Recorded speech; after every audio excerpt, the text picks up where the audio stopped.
This is the new Porsche 911 Dakar, and it's a little bit like a beached whale, and you'll find out why that is a bit later in this video. I'm also going to tell you about the exterior design, the interior, the upgrades to the chassis, and how quick it is when you launch it from 0 to 60 miles an hour on mud. Because I'm Matt Watson, and you're watching Carwow. Buy, sell, Carwow. The 911 Dakar is based on the Carrera 4 GTS. So it has the same engine, 3 litre, twin turbo, flat 6, puts out 480 horsepower and 570 newton meters of torque, drives all 4 wheels via an 8-speed dual clutch automatic gearbox. How quick is it? Let's find out. Porsche says this car should do 0 to 60 in 3.4 seconds, but that's when you're driving on tarmac. What happens when you're driving on mud? Let's find out.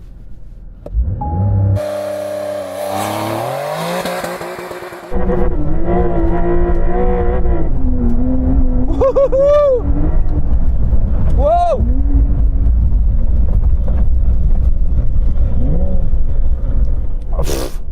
Oh, that was nuts. 6.2 seconds. The Dakar actually has slightly smaller brakes than the GTS on which it's based. They use the braking system from the Carrera. Reason being, they have 19-inch alloys on the front and 20s at the rear, so you need slightly smaller discs. You have 350mm at the front and the back, but you've got 6 piston calipers at the front and 4 at the rear. Let's do a brake test to see how they perform, but let's do it slightly differently. Rather than the usual brake test from 60 miles an hour, let's do one from 30 but into mud. So here we go. Let's go to 30 miles an hour. There we are. We're going to brake test now into mud. Coming up.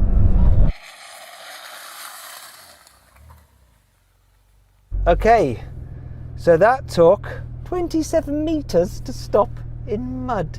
Brilliant. I'm going to talk you around the design of this car. Now, it's not in an ideal situation to do that because it's covered in mud and stuck. We can't move it. We're going to press on anyway. So the car has a redesigned front bumper, so it's got less of a front overhang, so it makes it better for going up ramps and stuff like that. You're not going to ground out so much. You're also helped by the fact that this car rides 60mm higher from the ground than a standard GTS, and then you can raise it a further 30mm. You've also got the bonnet from the GT3. Oh, lovely. This tow hitch, so you can haul the car out of mud. Moving down the side, we've got these really cool retro style wheels. You've got the cladding around the wheel arches and down the side. You can probably see what was Rothman's paint scheme harks back to the 1980s, but obviously you can't advertise cigarettes on a Porsche these days. So they've called it Rough Roads. Moving to the back, you have a carbon fibre spoiler.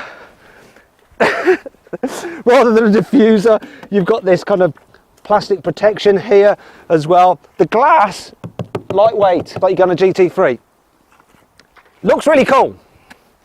And look, I'm very stuck. I'm as stuck as the car. And you have another towing guy there at the back. Oh.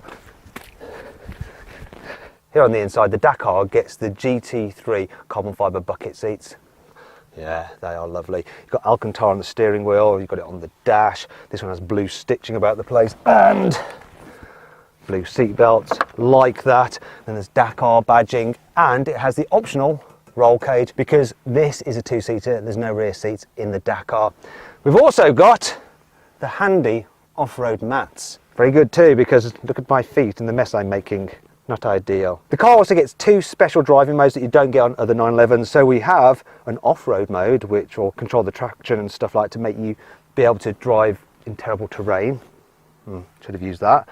And you have a rally mode, which is designed to send more power to the rear so that you can accelerate better when you're driving off-road and hooning about. So how much do all these upgrades cost? Well, the Dakar starts from £173,000. Now, if you'd like one of these and you need to sell your current car to put some money towards it or get the deposit or part of it, then you can sell your car through Carwow. It's dead easy. Now, all you have to do is upload some photos of your car, give a brief description, then dealers all across the country will bid on it. Then just pick the highest offer. They'll come to your house, take the car away, put the money into your account. It's easy. If you want to find out more about that right now, click on the pop-out banner up there or follow the link in the description below. Alternatively, at a later date, you can just simply Google "Help Me Carwow" and we will help you sell your car.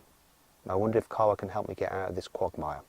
There are some serious chassis upgrades to this car to make it capable of driving in these conditions. So, What you have is suspension that is 50% softer than in the normal 911 GTS. Also, you have longer wheel travel. Plus, you get axle lift, not only on the front, which you can get as an option on normal 911s, but also on the rear. So that can lift you a further 30 millimeters, though I don't think that's going to be enough to get me free from this. Other upgrades you have, really important, tyres, specially developed Pirelli Scorpion tyres, which give you a lot of grip, but not quite enough here. Now, other things that you get as standard on this car include Porsche torque vectoring, so an electronically controlled limited slip differential on the rear axle, and rear wheel steering. Let's take it for a drive. This is what happened earlier and why it's like this. One of the great things about this car is that you can just do donuts without shredding your tyres, because you can just slide it around on the dirt. It's so good.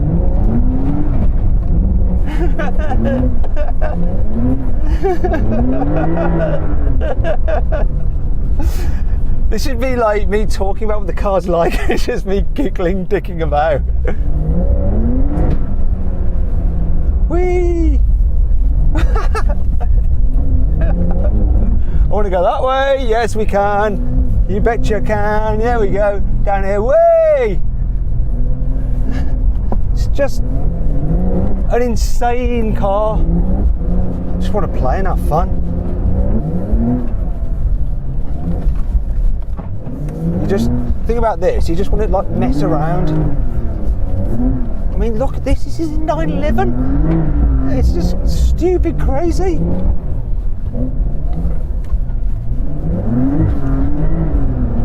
I can't barely see. I can go a lot faster than that Cayenne can over here. Oh, this is extreme. Keep the momentum up to go up here. I can't believe he went up there. This is so much fun. Got to keep that power up because otherwise I'm getting stuck in there. Once again, can't see a thing. Don't stop. Let's not stop here. Let's not stop here. No, no, no, no, no, I've cocked it up. Bollocks.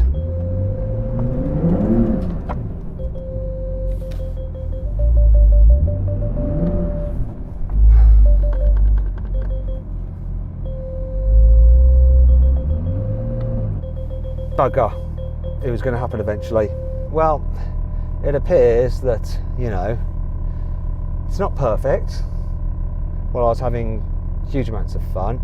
It does appear that if you get in really deep mud, then the ground clearance will get the better of you and you might get stuck. But wow. I've never had so much fun getting stuck in all my life.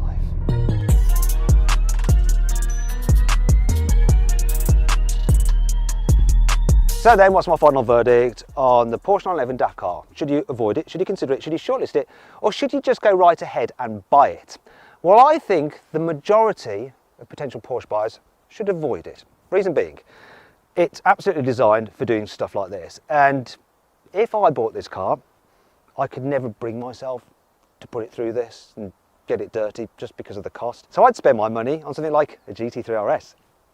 Yeah, no, I've got one coming. Anyhow, if I was uber rich though, I would so go right ahead and buy one of these. Absolutely, I'd add it to my collection because then I wouldn't care if it got dirty or got stuck because I'd have someone to come and rescue it and then clean it and fix any damage that might have been done to it. Speaking of which, this is the press car, so there's the man from Porsche. You can have your car back now. I've kind of finished with it. Bye. Anyway, I hope you all enjoyed the video. If you did, give it a like. Also, if you want to watch some more videos, just click on those windows up there, okay? Just click up there, right? And as ever, if you want to sell your car, all you have to do is just upload some photos, give a brief description, then dealers all across the country will bid on your car. It's dead easy to do. You just do that by clicking the box there.